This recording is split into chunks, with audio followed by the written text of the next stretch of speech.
From New York City for our viewers worldwide, we are in for Jonathan Ferro on this Friday. I'm Matt Miller. And I'm Kriti Gupta. Green on the screen, potentially another rally. The countdown to the open starts right now. Everything you need to get set for the start of U.S. trading. This is Bloomberg, the Open with Jonathan Ferro.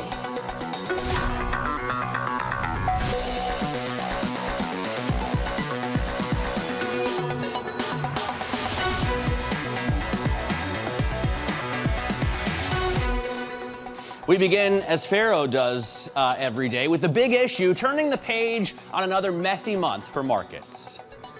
We've had a very significant correction. We're embarking on is that bounce back. That base for a rally later in the year. Stocks are finding a little bit of stability here. It doesn't mean that the economy is out of the woods. We could see quite a bit more downside in equity. We're closing in on somewhere near a near-term bottom here. But I think we are set up here for a rally. There's a lot of things that we can still look to do in markets. In the long run, it's going to create some unbelievable opportunities down the road. Opportunities emerging. Recoup some of the losses. Once earnings start coming down, we'd be buyers of this market. What you get is a summertime bounce. July, this summer, it's going to get more interesting.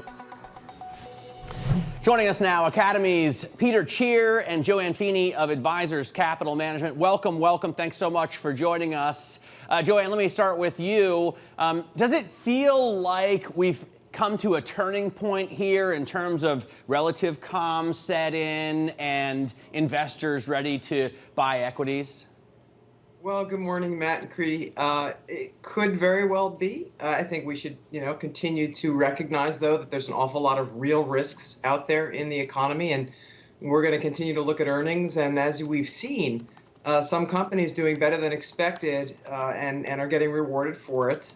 And others seeing the costs of higher transportation, wages, et cetera, really pinching on their margins and being really traded off on that. So I don't think we should expect less volatility going forward, but it could very well be the case that a lot of the recession risks and geopolitical risks are priced into the market. And there's now more of a recognition that growth is going to slow. So that does help, I think, help to create opportunity going forward. And we certainly have seen valuations come down in a lot of places. In some areas where we think it's just sold off quite a bit too much. Peter, hop into this conversation. Joanne mentioned that key word, valuations. Is that what the market was really waiting for? The selling pressure to hit that proper spot to get back to those pre-pandemic valuations? I think that's a big part of it. You've got these valuations, but I think we've also really been looking for signs that maybe the Fed can, take their foot off the brakes a little bit. It's whether it was the minutes the other day, somewhat slightly better inflation data this morning. You've seen the bond market really rally. Credit spreads have done phenomenally well. So I think that's kind of what we've been looking for. Is the Fed going to be able to follow through on all their threats, or are they going to have to back off? And I think they're going to have to back off a little bit, and that's creating this little bit of a base here. Matt, I actually have a surprise terminal chart for you. We actually have a chart created by our David Inglis to talk about that growth story. I mean, we were talking about valuations, but I think it's the growth story. David makes brilliant charts. We have to talk it. He does, but yes. Take a look at this with a surprise reference. Tell me if you can find it here. The Treasury curve has uninverted. How could I miss that? I don't know, Peter and Joanne, if you can see the screen, but basically the name of the chart is I Was Inverted. It's clearly a reference to Tom Cruise's answer to Kelly McGillis in the first Top Gun as to why or how they were so close to that MiG. So you get it. So Joanne, let me come back to you. One, are you planning on watching Top Gun this weekend? That's an important question. And number two, if the Treasury curve is simply uninverted, is that also a signal that the rest of the market is following? I think the Fed is doing exactly what it needs to do, and the market is recognizing that they have the tools to get it done. So, it's clearly the case that long-term inflation expectations are well anchored. We're seeing the five-year break-evens down around 2.1, 2.2%, which is telling us that investors think that the Fed can get this job done and bring long-term inflations back down again. And we started to see some of that in the data this morning with the PCE and the core PCE dropping month over month. We're seeing some of those real pressure spikes in costs from used cars to other areas starting to come back down again. So, regardless of whether you can fly inverted like old Maverick, we do see some opportunity here for the Fed to keep getting this job done. And if it does, we may have, higher short-term rates. But if those inflationary expectations stay anchored, I think that's a positive turn for equity investing. Well, and Joanne, I mean, the difficulty isn't bringing down inflation, right? The difficulty is doing that without causing a recession. Do you think that this economy is slowing down or possibly going to contract? Well, Matt, you know, when you look at the data, and as an economist, I can tell you we spent a lot of time on this at Advisors Capital, both top down and then bottom up, to see where these forces are going to play through. The data suggests the economy is still in expansion. You know, we're not net importers of energy, so that doesn't hurt our economy as much as it does Europe. And what we're seeing is firms still trying to catch up to the really strong demand that remains out there. Those personal spending numbers this morning were encouraging. Firms may be hiring a little bit less. That could take some pressure off of wages, which is positive for the inflation story. But they still have to catch up. New cars production this year is going to be up. We're going to see more semiconductor chips coming online from new factories in the middle of the year. So we're still in expansion mode, although clearly slower. And that, I think, creates a pretty good foundation, again, for equity investing. A very key time to change that narrative, especially when we talk about going from recession talk to perhaps the expansion narrative. I wonder if that's what stocks are reacting to. And speaking of, stocks seeing the largest inflows in 10 weeks, according to Bank of America strategist writing, quote, the summer rally bandwagon is growing. We fade rallies, but not in a rush. Let's bring in Abigail Doolittle for more. Abby. Well, Kriti, we do have big inflows this week, as you were mentioning, the most in 10 weeks. But the story over the last, let's call it year, has really been the inflation story, the growth slowing story. But there is some relief. That could have something to do with the inflows. 5-year forward break-evens in general falling. In fact, that 5-year forward at the lowest since late 2019. This suggests the market finally seems to be accepting that maybe the Fed can get inflation under control. As a result, we have seen some risk-taking this week. First up week in 8 for the S&P 500, of course, and those stock funds, as you were mentioning, seeing the biggest inflows in 10 weeks, about $20 billion. Bonds saw a $5.8 billion outflow. The biggest inflow, though, cash at about $28 billion. So that still signals some investors are seeking safety. And as far as consumers, it's not clear how they're feeling about inflation, especially given rising gas on this Memorial Day weekend. But sector-wise, it seems okay. All 11 sectors this week for the S&P 500 are higher. Interestingly, led by some of those inflation-sensitive sectors, energy and financials and discretionary. So some mixed messages there, but overall, yes, definitely some risk-taking here. Perhaps we finally have a bear market rally underway. Yeah, Abby, thank you so much. Peter, let's hop back into this conversation, Joanne, as well. But Peter, I want to come to you. She called it a bear market rally. She did call it a bear market rally. Well, let's go there. Peter, about a bear market rally. You said valuations might be part of the story. Joanne did as well. I'm curious what that means when we're still talking about the economy. Is the idea of going from a 2% growth clip to negative territory still on the table if you're an equity investor? I think the risk is still there. It's all really going to come down to what the Fed does, how the war in Europe progresses, what kind of secondary effects we have from the supply chain. Can China get itself turned around and open up again? But having said that, we've hit these levels where I think there's reason to bounce. There's some good month-end flows that are driving some of this. I really like rotating, though. I think I've been very bullish energy all year. I'd start paring back on energy. I'd be looking at home builders. I'd be looking at financials. Some of the sectors that got most beat up, I think that's where the rotation is. I think there's heavy underweights there, and there's some real opportunity. I think the airline industry could benefit. So that's where I want to kind of shift my bets. That's fascinating. Are you not concerned? I mean, I just keyed in on the home builders. Are you not concerned that we're in a tailspin here in terms of the housing market? I mean, we've had some really disappointing data, and the affordability is getting out of control with mortgages above 5%. You still want home builders here? Yeah, I think I want to start. One, they're down, somewhere close to 50%. So you've got a much better valuation entry point. And if the Fed starts realizing that they've got to be careful and not tap on the brakes quite as much as they've been talking about doing, and the economy starts, showing signs of energy price reduction, I think it's off to the races for those things because they're so underweight, so underinvested. People are so short them that's really, to me, where the opportunity is right now. All right. I just want to quickly get back to Abigail Doolittle and ask about that comment. I mean, how do you know this is a bear market rally as opposed to, the last 18% was a drop in a bull market? Because I would argue that if you take a look at a number of the indexes from the Russell 2000 to the Dow Transports, the NASDAQ 100, these indexes either are still in bear markets, the technical definition being down 20%, or are close to it. The S&P 500 briefly in a bear market last week, as you know. So you have this bounce. Think back to March. The NASDAQ 100 in 2 weeks bounced 16% and then had the worst month, I believe, since 2020, or maybe it was 2008 in the month of April. And we've had this brutal selling. In addition, if this time period is really seems to be a blend to some degree between 2000, 2003 and 2008. But 2000 to 2003, it was a long, slow move down. Everybody's looking for capitulation in terms of an end. It may be more similar to that time period where it's just a rolling bear market down. But there were very nice rallies in that bear market. Some people say bear market rallies are the best rallies. Let's see. It's an interesting dynamic because that's exactly, or I think a similar dynamic that Evercore is actually warning about. They're actually warning investors not to get carried away with the rebound in markets this week, writing, quote, careful not to overdo the bounce of risk assets associated with optimism that the Fed rate path is more flexible than previously feared. And a September pause could even be on the cards. Joanne, let me come to you here. Is a September pause on the cards? Well, you know, Kriti, the Fed is very data dependent. They're clearly going to be watching the PCE numbers, the wage numbers, personal spending. And so I think it's a little bit hard to predict when the Fed will find it to be the right time to pause, to, put an end to some of these rate increases. And I don't think we really need to base our investments on that.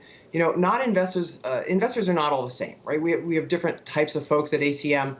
Growth investors, SMID investors, international, but the income investors that have come to us are actually doing quite well because a really high income oriented portfolio has been in energy, overweight massively, financials, real estate. Those areas of the market, to Abby's point, some areas are really down hard, but some areas of the market are doing just fine. So I don't think we need to really put our investment strategy in the hands of the Fed. We need to recognize that they're going to have to get this inflation under control, and they're going to do what it takes. But in the meantime, that steep drop in valuations we saw, particularly in the growth area, I think does create an opportunity for those investors that have more of a long-term view. Could still be volatile. It will move around depending on the Fed signaling. But ultimately, long-term, we're still in somewhat of an expansion. And we've had a big shift out of these growth areas, which have multi-year drivers to their end markets and to their profits. And at some point, investors are going to want to put that stuff back in their portfolio. We're certainly going to keep an eye on that. Peter Tchir, Joanne Feeney, they are sticking with us. Joining us now, though, with a look at the stocks moving ahead of the opening bell. Here's Ed Ludlow. Ed. Yeah, good morning. Happy Friday. Let's start with the technology sector and take a look at Dell. This is about offices reopening and healthy spend on that corporate PC and business infrastructure. You see that stock up 10% in pre-market. Marvel, a chip maker, good, strong outlook, up 4% in pre-market. Zscaler up 7%. Workday, interesting, cloud-based enterprise software provider, up around, or down, I should say, 8%. The concern from analysts is that deals shifted out of the quarter. The macro picture's worsening, and there's concern that there might be some pullback from the enterprise software perspective. Let's move to the retail story where there is a lot of red on that screen. You look at Gap, down 16%. We thought the worst had come because they'd already downgraded their outlook for the year. Poor management of inventory, particularly at some of their bigger names, brands, Big Lots again. Discount retailers struggling to handle inflation. A surprise loss for that company in the quarter. But there's an exception to the rule, guys. Spending on makeup. Look at Ulta Beauty, up 8% in the quarter. They're saying that people are getting back out there. They're spending money on beauty products. I think we're getting geared up for a nice summer outdoors, guys. Yeah, I need a little bit of a touch-up. Ed Ludlow, thanks very much for that. Ed giving us a look at some of the stocks moving ahead of the market open. Coming up, the Biden administration unveiling its strategy towards China. We stand ready to increase our direct communication with Beijing across a full range of issues. And we hope that that can happen. That conversation coming up next. This is Bloomberg.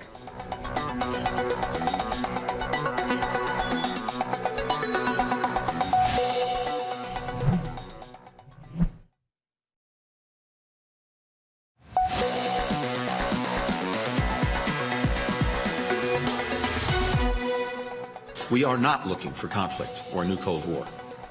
To the contrary, we're determined to avoid both. But we will defend and strengthen the international law, agreements, principles, and institutions that maintain peace and security, protect the rights of individuals and sovereign nations, and make it possible for all countries, including the United States and China, to coexist and cooperate. Secretary Blinken calling China a serious long-term challenge to the international order. China responds with a spokesman for the embassy saying, quote, "It's never China's goal to surpass or replace the U.S. History and reality show both countries stand to gain from cooperation and lose from confrontation. That's so nice. Joining us now, Bloomberg's Anne-Marie Hordern from Washington, D.C. So, Anne-Marie, is this really heating up? I mean, Biden just a couple of days ago said that the U.S. would intervene militarily if China attacked Taiwan. Well, that was a big question going into Secretary of State Antony Blinken's speech yesterday, and he said that the U.S. has for decades and will continue to abide by the one China policy. They said that this has not changed. He also said, we do not support an independent Taiwan. That was the quote. So he kind of put to bed those questions, given the fact that the president said yes when he was asked if the U.S. would intervene if China were to attack Taiwan.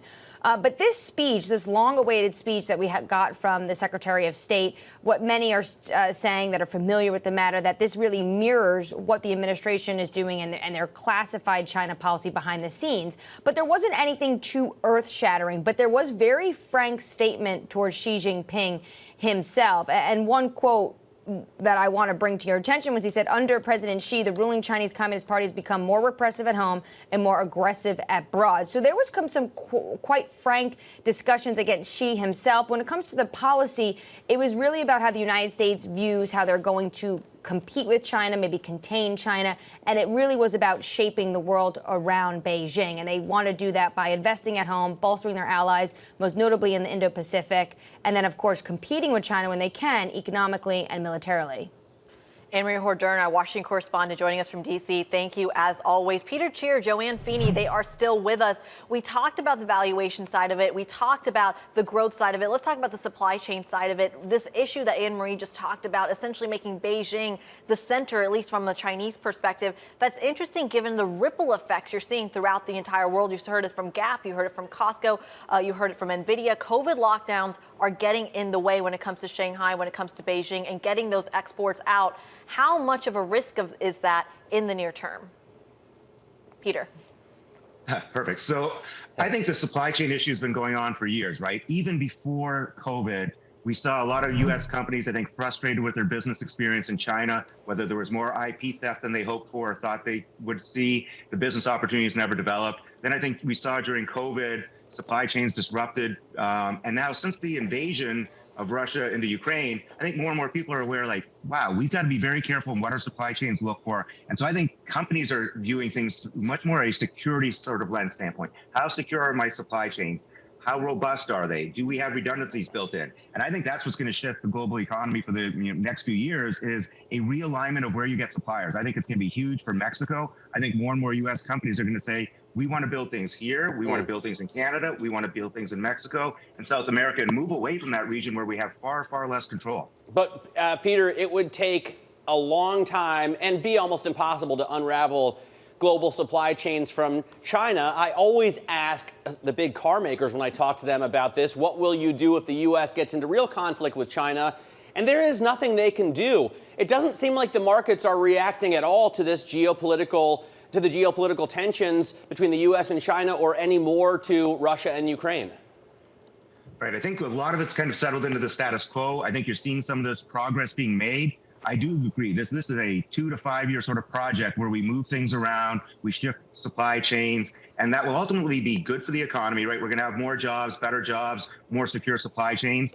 The hindsight of this, or one of the issues with this, is it's going to hurt Taiwan over time, right? You're already seeing semiconductor plants being announced here. You're seeing them announced in Germany. So some of the stranglehold Taiwan has on semiconductors, which is something that makes it very important, will dissipate over time. So there's all these interactions. So I think China's going to continue to put economic pressure on Taiwan. You're going to see changes that way. Ultimately, we're going to have a very different looking economy. You're going to have China mostly allied with autocratic nations, big commodity suppliers, and you're going to see the U.S. trying to align with countries that we view are close to us. And by close, it's either morally, politically, or Saudi Arabia. Proximity.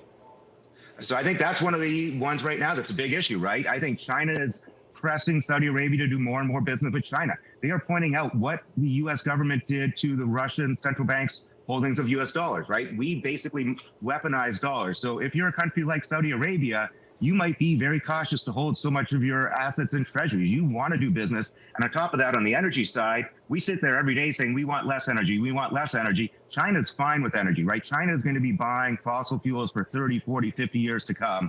So I think that's part of that realignment. Joanne, let me get your take on this, bringing you into the conversation. Peter makes some very strong points when it comes to simply nearshoring, but I have to ask about simply perhaps bringing production not into Latin America, but bringing it actually back into the United States has been a major part of the Biden agenda here, is to bring, say, semiconductor manufacturing capacity back into states like Arizona, like Texas, for example. It was supposed to be part of the Trump agenda as well, right? It's supposed to be part of the Trump agenda as well. Joanne, I have to ask you, that's a long-term project, but does that motivate more capital flows from abroad into the United States as well when it comes to the markets?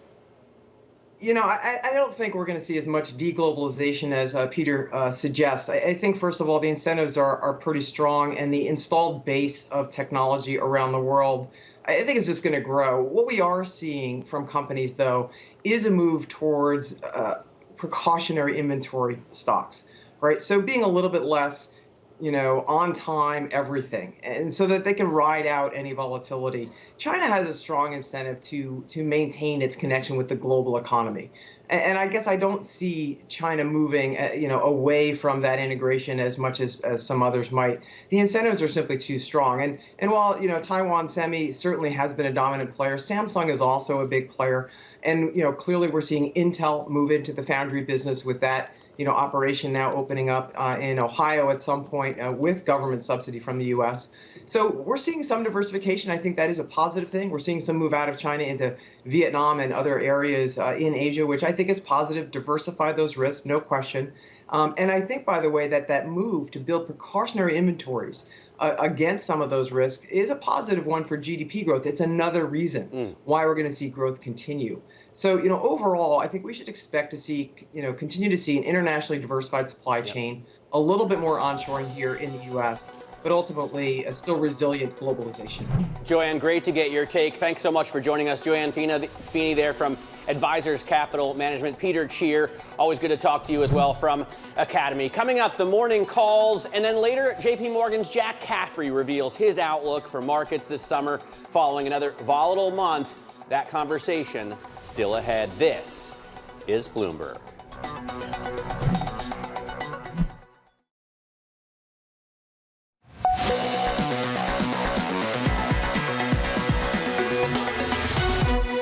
Time now for our morning calls and look at some of the analyst recommendations on Wall Street this morning. First up, Morgan Stanley upgrading Macy's to equal weight. The analyst highlighting the retailer's upbeat results. You do see those shares actually down 1% in reaction. Next up, Pivotal Research upgrading Roku to hold. Macroeconomic issues, valuations that hitting it. And lastly, Credit Suisse downgrading Citigroup to neutral. The analyst expecting earnings visibility to remain compromised by higher spending. The opening bell is next. This is Bloomberg.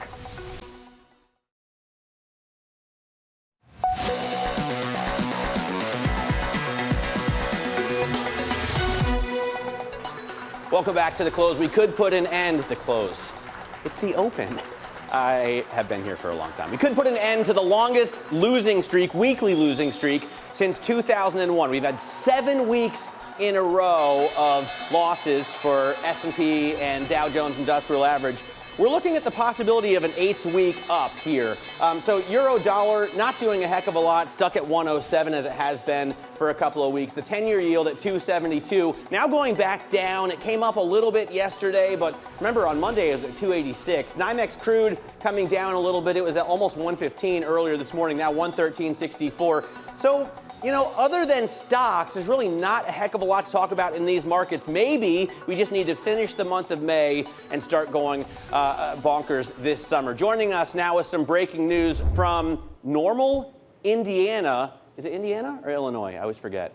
Indiana? It's Illinois. It's Illinois and it's Rivian. Normal, Illinois. Here's Ed Ludlow. He's actually in San Fran, but Ed, we're talking about Rivian. What's the story? Yeah, we're across the country. Some headlines crossing the Bloomberg. According to a memo obtained by Bloomberg, Rivian has basically reshuffled, reorganized its management team to, quote, keep pace with their growth plans. This is a stock that's really been under pressure year to date, right? It hasn't lived up to the expectations in terms of ramping its EV production of a battery electric pickup, the R1T and R1S SUV. It's also making battery electric delivery vans for Amazon. Charlie Mwangi, who is a former Tesla executive and was executive vice president of manufacturing for Rivian, is departing the company as part of that reorg. And another one I thought that was interesting is that Forrest Young, who's their head of brand, is now kind of directly reporting into CEO RJ Scaringe, which is interesting because Rivian's kind of reputation took a hit. You'll remember early in the year when they had to do a U-turn on raising prices, which upset some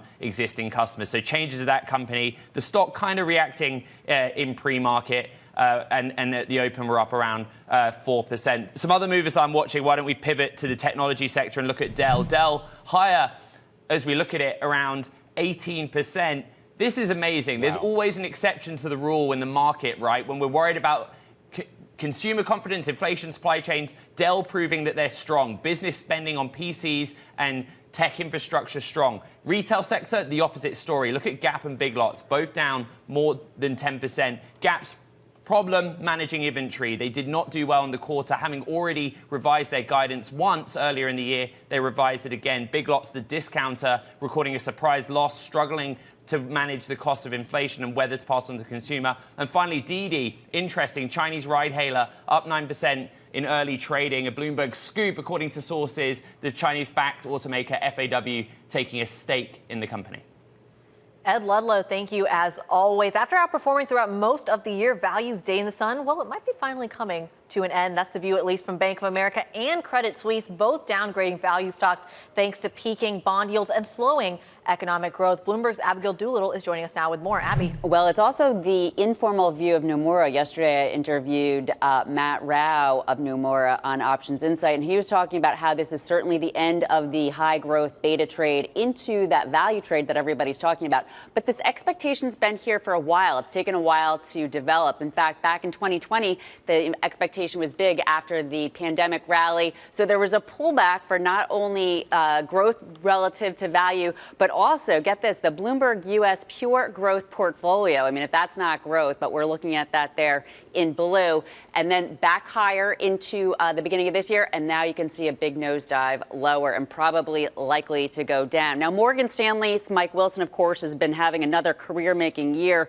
He's been talking about this long, slow bear market. It's really been playing out. Not surprisingly, then, the firm is also supporting that move toward value, saying that there's a new era of strength. Plus, they're citing QT. And this is interesting, a discount on value stocks not explained by fundamentals. In fact, value right now trading at almost 16 times a forward PE versus growth at almost 21 times. You wouldn't think, given the fact that we've had growth coming in so much, that it could still be more expensive. But it's important to remember that a falling tide takes down all boats. And plus, if value started out at a lower level, it could take some time. But if the weakness continues, Matt, you could see a crossover where value will truly be outperforming. All right, Abby, thanks very much for that. Let's ask somebody who puts his money where his mouth is. J.P. Morgan's Jack Caffrey joins us. He's a portfolio manager at J.P. Morgan Asset Management. Jack, what do you think? I mean, we've been talking about this possible rotation for as long as I can remember now, and it just hasn't come to fruition. Is now the time? Well, you know, I think when we call stocks value stocks, we almost mislabel them. And I think really they are cyclical stocks. And so to the extent we are seeing some natural slowing in the economy and economic growth, I actually think value might suffer a little bit more in the shorter term.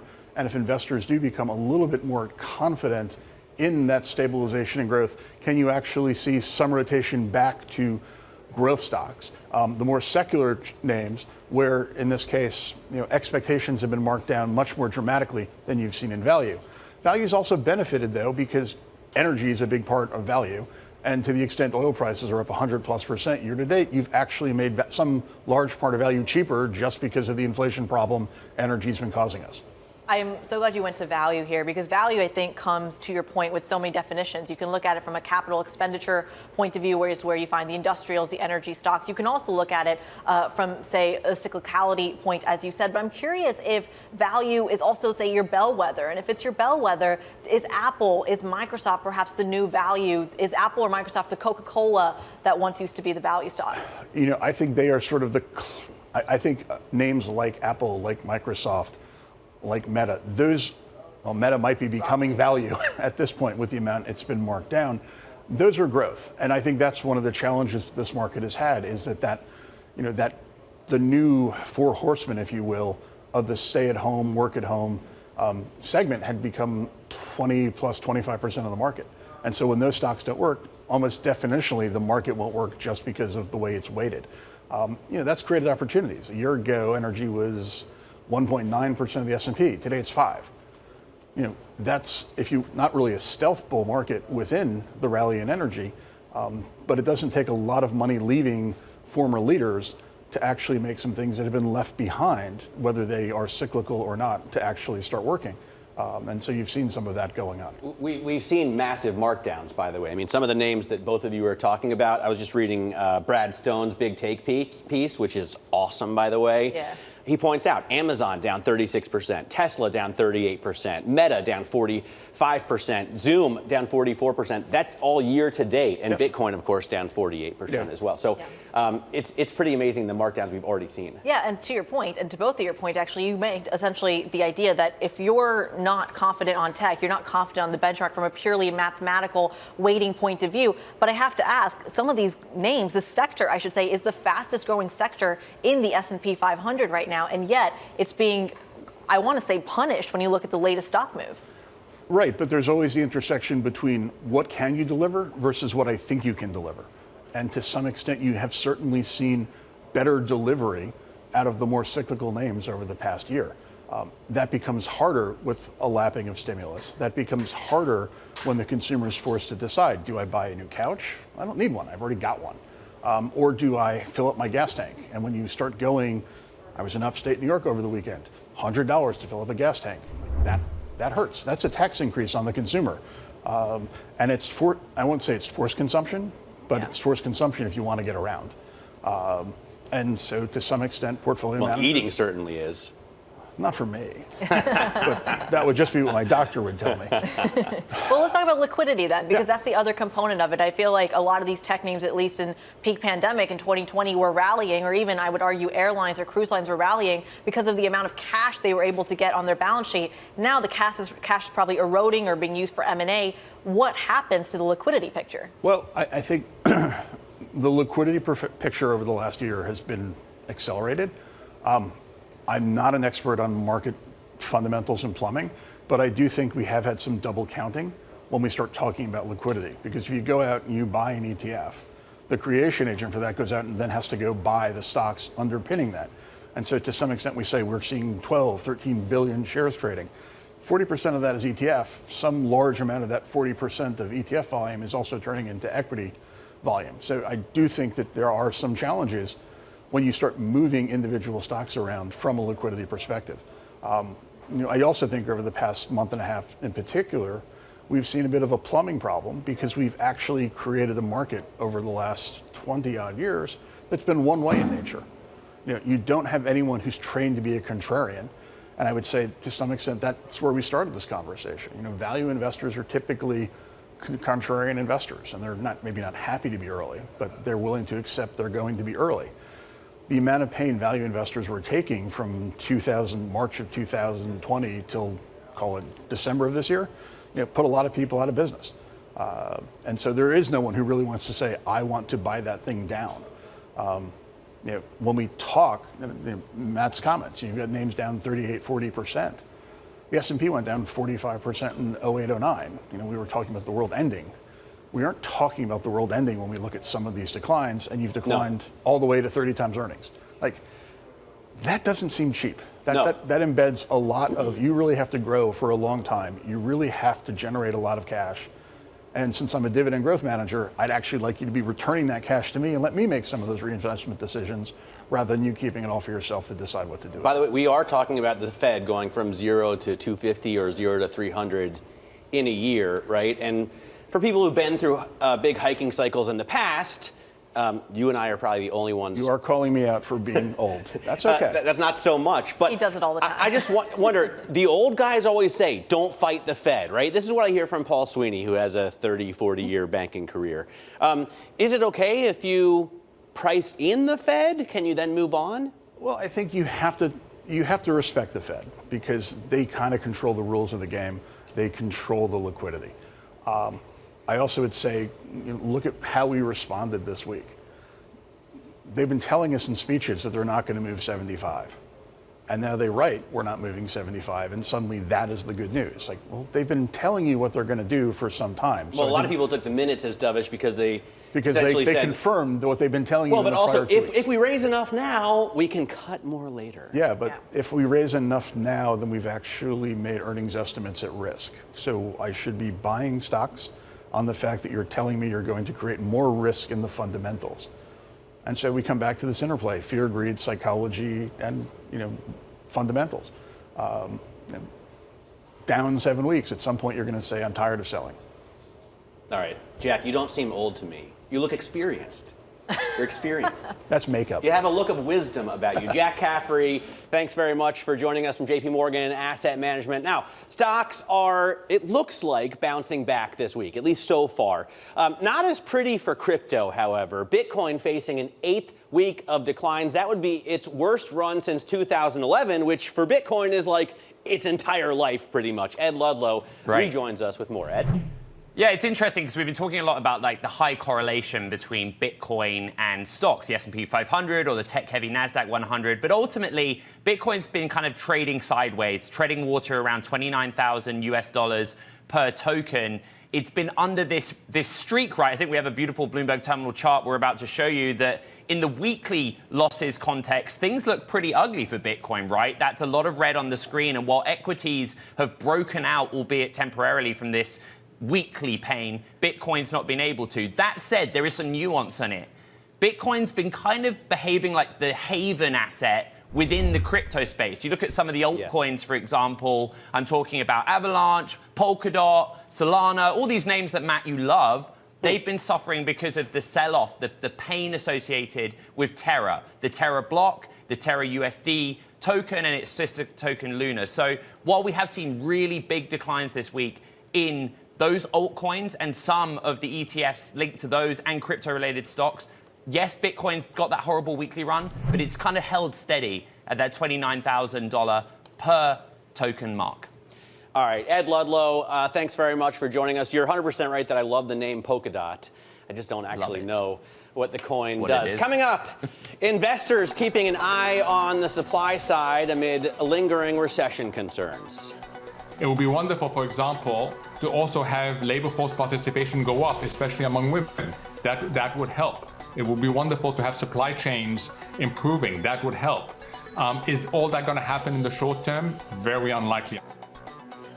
We're looking ahead to next week's key economic reports. That conversation next. This is Bloomberg.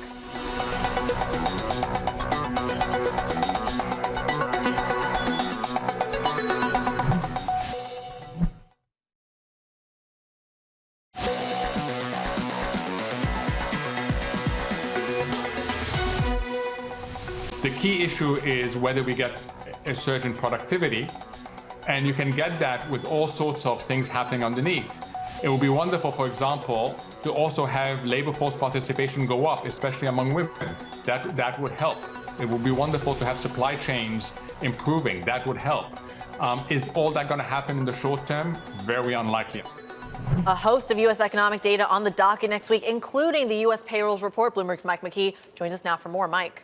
And including productivity that Mohammed is looking for. We're looking for productivity to not really change, be down for the quarter. It's just a revision. But we do have a lot of numbers coming up this week that bear on prices. And prices are important right now because everybody's watching the Fed. We got a little bit of good news today with the PCE indexes. But we've got home prices. We've got manufacturing prices. We've got auto sales, which will reflect prices. And then payrolls. And everybody's going to be looking at average hourly earnings to see how we are doing there. Payrolls Friday, the big numbers, of course. Change in payrolls, 325,000 is the forecast. That'll get adjusted between now and next Friday. But the thing about it is it's a slowing in the trend.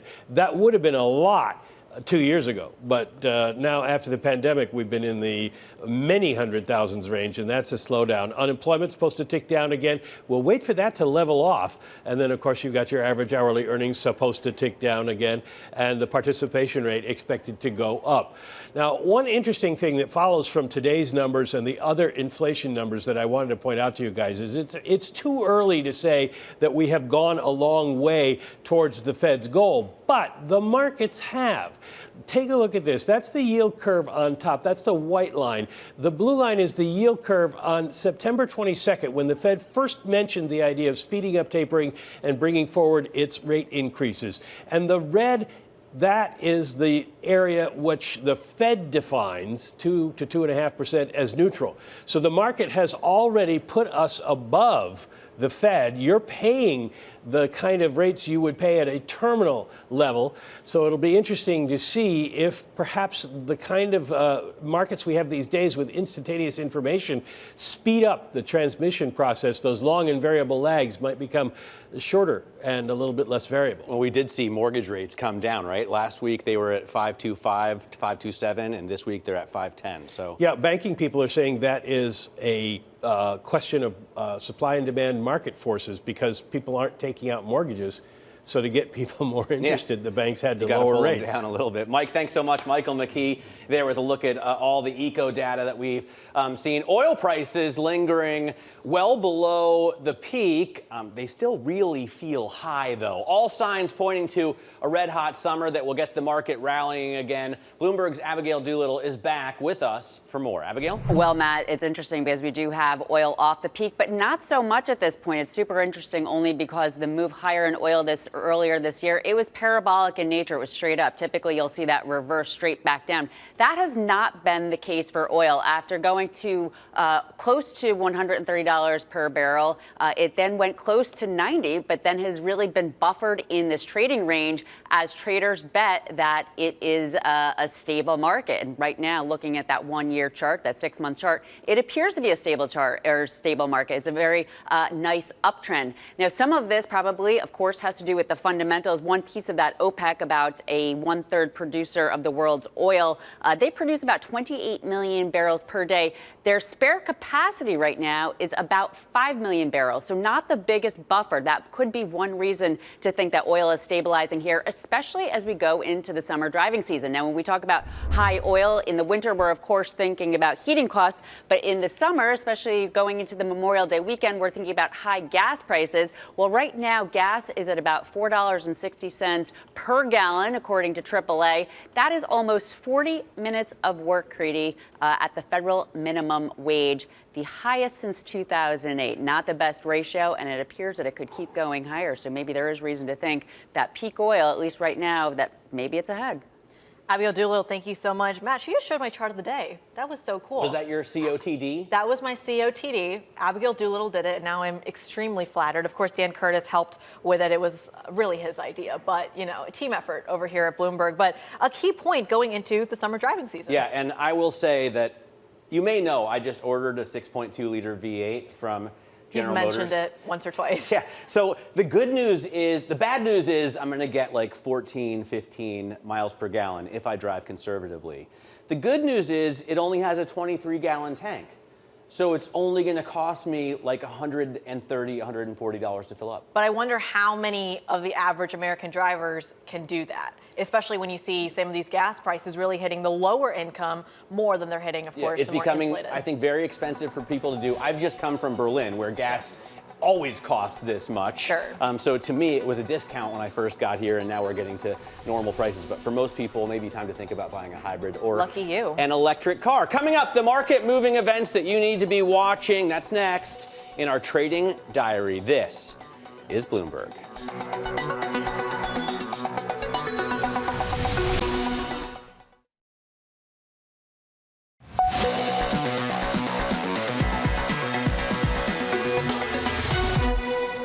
25 minutes into the session, time for your Trading Diary right now. We're seeing gains on the S&P 500. You can see there, 1.5% going into the weekend. Will it hold?